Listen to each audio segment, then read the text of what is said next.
सोने और चांदी को लेकर आज चर्चा करेंगे, लेकिन अपडेट के साथ साथ ये भी बात करेंगे। दरअसल दो अलग अलग रिपोर्ट के हवाले से हम आपको बताने वाले हैं कि सोने और चांदी में ये हो क्या रहा है।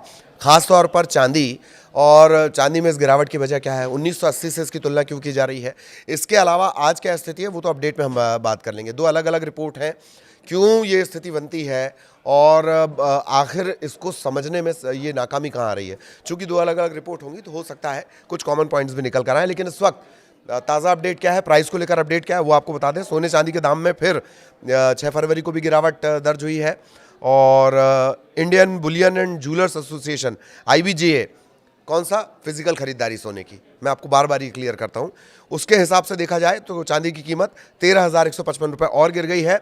2,41,184 रुपये प्रति किलो पर चांदी है। पहले इसकी कीमत थी 2,54,000। 2 दिन में 41,000 रुपये चांदी में गिरावट आई है। 10 ग्राम 24 कैरेट सोने का भाव 1,013 रुपये कम होकर 1,51,000 रुपये पर आया है। इससे पहले ये 1,52,502 पर था। ठीक, 2 दिन में 6,669 रुपये की कमी, 669 की कमी सोने में आई है। सराफा बाजार में जो 29 जनवरी था 1,76,121, ये ऑल टाइम हाई रिकॉर्ड जो बना था वो हम आपको बता रहे हैं कब बना था, 29 जनवरी को। तब के बाद से लगातार यही चल रहा है। तब रेट पहुंचे थे 1,76,121 सोने का, 3,85,000, 3.25 से भी 10,000 ऊपर ये चांदी पहुंची थी। ऑल टाइम हाई ये था। और उसके बाद जो गिरावट है वो लगातार इसी तरह से बनी हुई है। 6 फरवरी सोने की कीमत की बात कर ली जाए, 14 कैरेट का सोना 88,000 से थोड़ा ज़्यादा, 18 कैरेट 1,13,000, 22 कैरेट 1,38,000, 24 कैरेट 1,51,000। ये 10 ग्राम के हिसाब से मैं आपको बता रहा हूँ। 18 कैरेट हो गया, 14 कैरेट हो गया, 22 कैरेट हो गया, 24 कैरेट हो गया। अलग अलग शहरों में इसके अलग अलग दाम है। कुछ शहरों के दाम मैं आपको बता देता हूँ। मुंबई 1,52,350, रायपुर 1,52,350, अहमदाबाद 1,52,000, दिल्ली 1,52,500, कोलकाता 1,52,350, भोपाल 1,52,400 और चेन्नई में 460, थोड़ा सा ज़्यादा। ये ताज़ा हमने आपको डिटेल्स बता दी हैं। तो 3 दिन में चांदी 1.5 लाख रुपए गिरी थी, शुरुआत के जो दिन थे। अब सवाल ये है कि सोने चांदी के दाम समझ क्यों नहीं आ रहे हैं, एक्सपर्ट्स को कैसे देख रहे हैं और एक्सपर्ट निवेशकों को क्या सलाह दे रहे हैं। दो अलग अलग रिपोर्ट के हवाले से हम पूरी बातचीत करेंगे। पहले कुछ घंटों में करीब करीब 40 से 45% भाव गिरा है। कुछ घंटों में 40 से 45% भाव गिरा है। आगे इसमें होगा क्या? हालात इतने बिगड़ रहे हैं कि जो तेजी नजर आ रही थी चांदी में वो पूरी तरह से मिट गई है। कुछ घंटों में अगर 40-45% रेट गिर जाए तो यही होगा। तो आखिर ये जो व्हाइट मेटल है ये क्यों फिसलता जा रहा है? एक दिन में 20% क्रैश हुआ है और 40% से ज्यादा की तबाही, 40 से 45% से ज्यादा की तबाही एक दिन में ही 20% क्रैश है। ये है क्यों? कमोडिटी बाजार में इस वक्त सबसे ज्यादा डर चांदी को लेकर लग रहा है। कुछ दिनों पहले इसने हाई बना लिया था और उसके बाद से सिचुएशन बहुत तेजी से बदलती चली गई। जैसे ही इसने हाई बनाया था 4 लाख के करीब, जनवरी का जो हमने आपको बताया 29 जनवरी के आसपास का जो प्राइस है, और अब ये ऐसी फिसली है कि लगभग नीचे ही नीचे जा रही है। ये कितनी बड़ी गिरावट है? क्या इसे किसी गिरावट से इसका कंपेयर चल रहा है? 1980 से कंपेयर चल रहा है? पहले गिरावट पे बात करेंगे। गुरुवार को करीब 20% ये टूटा है इसका दाम। इसके बाद एशियाई कारोबार में गिरकर ये हो गई है $64 प्रति औंस, करीब करीब $64 प्रति औंस। और रिकॉर्ड हाई से तुलना करें 385 से अब तक ये 40% से ज़्यादा टूट चुकी है। पिछले महीने तेज़ी आई वो पूरी ख़त्म हो गई। जनवरी वाले मंथ की तेज़ी पूरी ख़त्म हो चुकी है, ये मानकर चलिए। तो अचानक ऐसा क्या हुआ कि बाजार एकदम धड़ाम धड़ाम हो गया?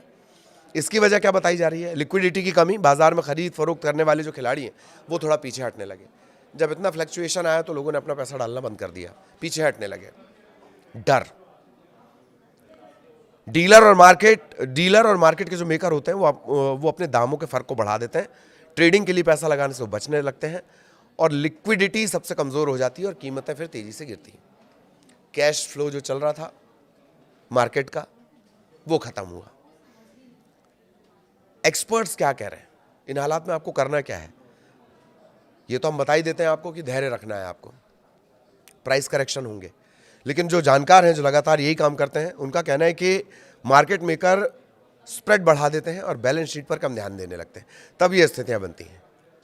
और जब तक बाजार में कोई स्थिरता नहीं आएगी, ये जो प्राइस का उठना, ऊपर जाना, नीचे आना, जिग जैग बनना, ये लगातार जारी रहेगा। मतलब धैर्य रखना, वो बात वहीं आ गई जो मैं हमेशा कह रहा हूं। और वजह क्या थी कि अचानक से जनवरी के महीने में इतना बूमा बूम हुआ था? उसकी वजह जानकार क्या बोल रहे हैं कि जियोपॉलिटिकल तनाव बढ़ा था। अमेरिका के बयान, ईरान के बयान, रूस यूक्रेन का चल ही रहा है मामला, चीन से सट्टेबाजी वाली खरीदारी भी तेज हो गई थी, और इसी वजह से निवेशकों ने भारी मात्रा में जो ETF और कॉल ऑप्शन के जरिए चांदी और सोने में पोजीशन बना ली। ज़्यादा खरीदारी होने लगी तो प्राइस एकदम भक्क से हाई ऊपर चलेगा, रॉकेट की तरह। हाँ, एक बात है कि सोना जो है वो चांदी की तरह दबाव में है या नहीं है, इसको लेकर क्या कहा जा रहा है। सोने पर दबाव तो बना रहता है, लेकिन उतने हालात, उतने बुरे हालात नहीं बनते जैसे चांदी के बनते हैं। सोने का बाजार ज़्यादा बड़ा है, ज़्यादा लिक्विड है, यही वजह से कि तेज़ बिकवाली भी अगर उसमें हो जाए, बिक्री भी अगर होने लगे, तो फर्क बहुत ज़्यादा नहीं आता। लेकिन चांदी के साथ ऐसा नहीं है।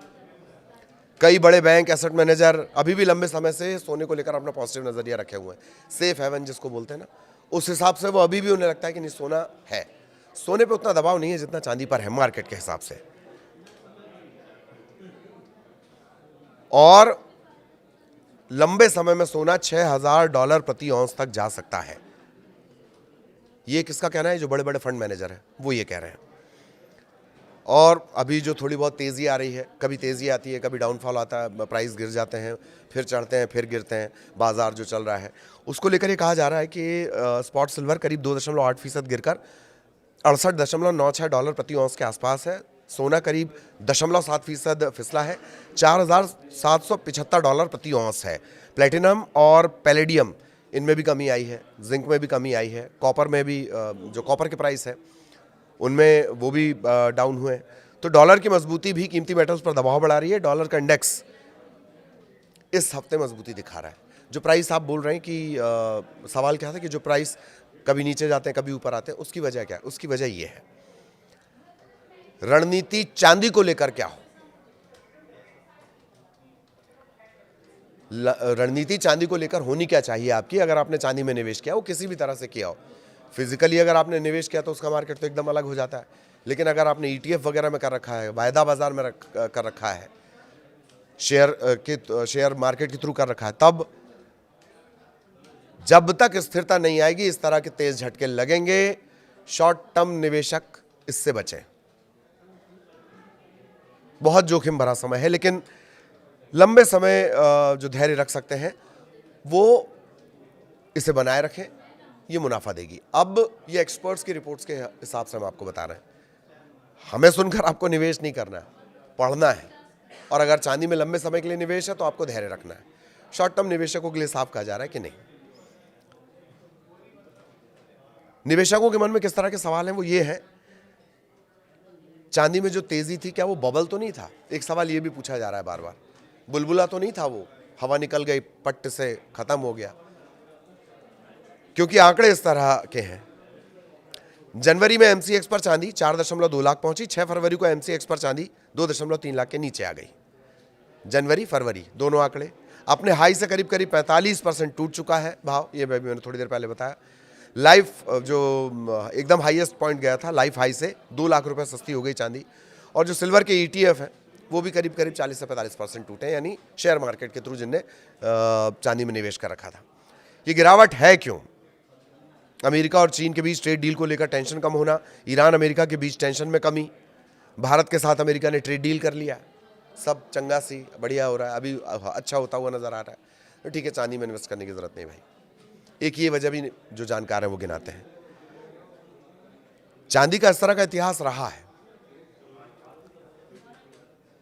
चांदी का इसी तरह का इतिहास रहा है, और अलग अलग जो जानकार हैं वो अलग अलग ETF भी सजेस्ट कर रहे हैं कि आप इसमें करें, आप इस ETF में जाएं। लेकिन कहना सभी का एक ही है कि आपको लॉन्ग टर्म में ही ध्यान रखना है।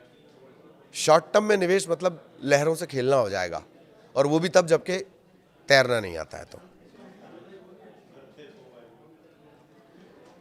कीमतें तेज होंगी लेकिन रफ्तार बहुत धीमी रहेगी। इसमें किसी भी जानकार को संशय नहीं कि कीमतें तेज होंगी, रफ्तार धीमी रहेगी और ये फ्लक्चुएशन जब तक मार्केट स्थिर नहीं होता, ये फ्लक्चुएशन इसी तरह से चलता रहेगा। चांदी की टूट के बड़े कारण क्या है? चांदी कितना टूट चुकी है? करीब करीब 45% ये टूट चुकी है। सोने में भी गिरावट आई है, लेकिन सोने का मार्केट बड़ा है।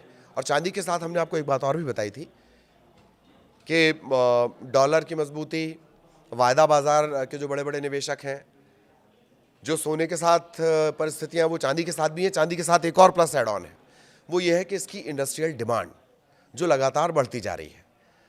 जैसे जैसे सोलर पैनल, एआई और ईवी की तकनीक बढ़ेगी, वहाँ उस सेक्टर में इसका इस्तेमाल होता है चांदी का। तो ये एक एड ऑन है चांदी के साथ, और यही वजह है कि इसके प्राइस जानकारों को भी बहुत चकित कर रहे हैं। तो ये जिगजैग लगातार बना रहेगा, लेकिन लॉन्ग टर्म के लिहाज से चांदी अभी भी महत्वपूर्ण है जानकारों की नज़र में। बाकी बहुत ध्यान, सोच समझकर, पढ़कर और एक्सपर्ट से, फंड मैनेजर से राय लेकर आप उस रास्ते जा सकते हैं। सोने चांदी की क्या स्थिति है वो भी हमने आपको बता दी। आगे भी इसका अपडेट देंगे। नमस्कार।